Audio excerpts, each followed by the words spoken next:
पंडित दीनदयाल उपाध्याय स्मृति संस्थान की ओर से plastic waste management awareness seminar का हुआ आयोजन। सेमिनार में शामिल सभी लोगों को प्लास्टिक फ्री हो भारत की दिलाई शपथ।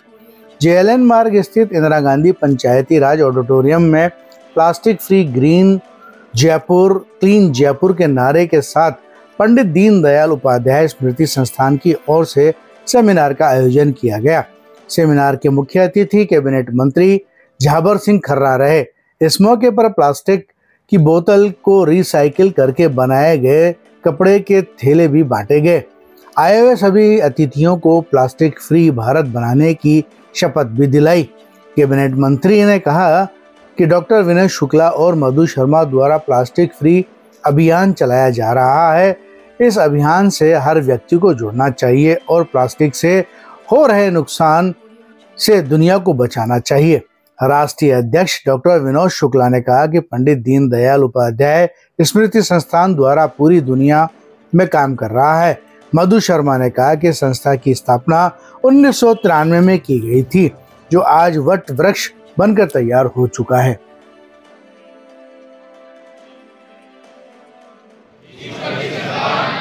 ये शपथ लेते हैं प्रकृति को अपनी माँ, परमात्मा को अपना पिता, पशु पक्षी ये हमारा विश्व परिवार है। हम कायम रखेंगे जातिवाद, नस्लवाद मिटा करके एकात्म मानवतावाद के पथ पर चलेंगे। और विश्व प्रेम की भावना को परमात्मा का रूप देकर उपाध्याय स्मृति मंच द्वारा आज यहाँ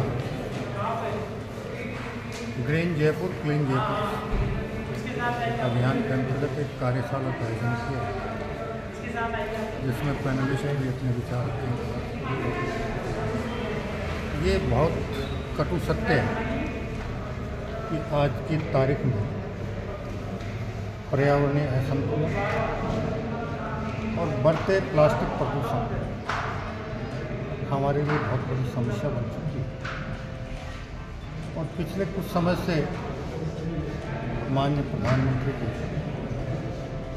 ने पहल करके इस दिशा में आम लोगों के बीच जागृति पैदा कर और बहुत से स्वयंसेवी संस्थाओं द्वारा भी इस दिशा में काम किया जा रहा है। ये अभियान पूर्ण रूपेण तब सफल होगा जब आम तेरह से पंडित दीनदयाल उपाध्याय स्मृति मंच ये काम कर रहा है और इसमें प्लास्टिक के बारे में बहुत सारे लोगों को पूरी जानकारी नहीं थी। पहले प्लास्टिक को ही करते थे, तो इसका फार्मूला बनाया गया कि रिसाइकल, रीयूज, रिड्यूस, रिफ्यूज। मतलब ये भी एक अपने आप में पूर्ण शिक्षा है। फिर कितना परसेंट कितना प्लास्टिक रिसाइकल हो रहा है, कितना लैंड फिलिंग में जा रहा है, तो ये सब की जानकारी हम फिल्म के माध्यम से, लेक्चर के माध्यम से और सेग्रीगेशन कचरे को करने के लिए करें। मैं 45 साल से मुंबई में ही रहता था, लेकिन अभी यहाँ पर भी घर लिया है और जयपुर के लिए एक मिशन बनाया है, clean Jaipur, green Jaipur, plastic waste free Jaipur. Jaipur में कितना कचरा बाहर जा रहा है, कितना रिसाइकल हो रहा है, इसके ऊपर हम मतलब जानकारी ले रहे हैं। सरकार को, समाज को और उद्योग, जो अभी हमारा इम्पैनल्ड सेशन शुरू हो जाएगा, जिसमें विभिन्न प्रकार के इंस्टीट्यूशंस को हमने बुलाया है और उसके साथ में तालमेल बिठाते हुए किस तरह से हम क्लीन जयपुर, ग्रीन जयपुर और प्लास्टिक वेस्ट फ्री जयपुर करेंगे, उस तरह की मुहिम पंडित दीनदयाल उपाध्याय स्मृति मंच ने शुरू की है। तो मेरी छोटी सिस्टर संस्थापिका है मधु शर्मा, मैं डॉक्टर विनोद शुक्ला, राष्ट्रीय अध्यक्ष पंडित दीनदयाल उपाध्याय स्मृति मंच। और इसमें सब लोगों का साथ बहुत ज़रूरी है, जिसमें मीडिया का निरंतर प्रयास, क्योंकि एक छोटे से यज्ञ की एक खाली हमने अभी शुरू की है डाल के, लेकिन इसको कंटिन्यूटी में लेने के लिए इसीलिए हम पंडित दीनदयाल उपाध्याय एक्सीलेंट और इनोवेटिव अवार्ड भी शुरू करने जा रहे हैं, ताकि जो बच्चे तरह तरह की रिसर्च करते हैं कि कैसे रिसाइकल से और चीज़ कन्वर्ट हो सकती है, कैसे प्लास्टिक को यूज़ किया जा सकता है, साथ में जिन्होंने एक्सीलेंट वर्क किया है, चाहे सरकार में किया हो, चाहे इंस्टीट्यूशन में किया हो या बच्चों ने किया हो, जो बहुत अच्छे वार्ड में साफ सफाई है, उसको हम एक पंडित दीनदयाल उपाध्याय की तरफ से एक्सीलेंट और इनोवेटिव अवार्ड की भी शुरू करने जा रहे हैं, जो दिल्ली में, बॉम्बे में हम ऑलरेडी कर चुके हैं, लेकिन जयपुर में अभी तक किया नहीं है, ये हमने शुरुआत।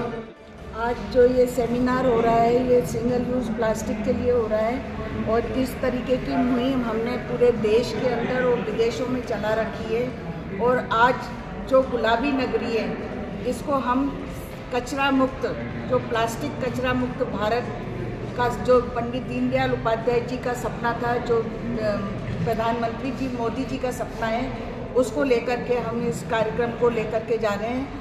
और हम 6 जनवरी से इस कार्यक्रम की मुहिम को और तेज करेंगे और सरकार और जितने भी इंस्टीट्यूट हैं उनके साथ मिलकर के और स्कूल्स कॉलेजेस के साथ में मिलकर के इस मुहिम को और ज़्यादा तेज करके और हम इसको एक गुलाबी नगरी, जो वास्तव में जयपुर एक गुलाबी नगरी के नाम से जानी जाती है, एक मॉडल के रूप में प्रस्तुत करने का हमने सभी ने निर्णय लिया है। और मैं सभी का जो यहाँ पर आए हमारे मंत्री जी, उन्होंने भी हमारे को सहयोग देने का कहा है कि जिस तरीके से आप लोगों ने इस कार्य को कर रहे हैं तो स्कूल कॉलेजेस को भी अपने को इसमें जागृत करना पड़ेगा, क्योंकि जनता जब तक जागृत नहीं होगी तब तक सरकार भी कुछ नहीं कर सकती है।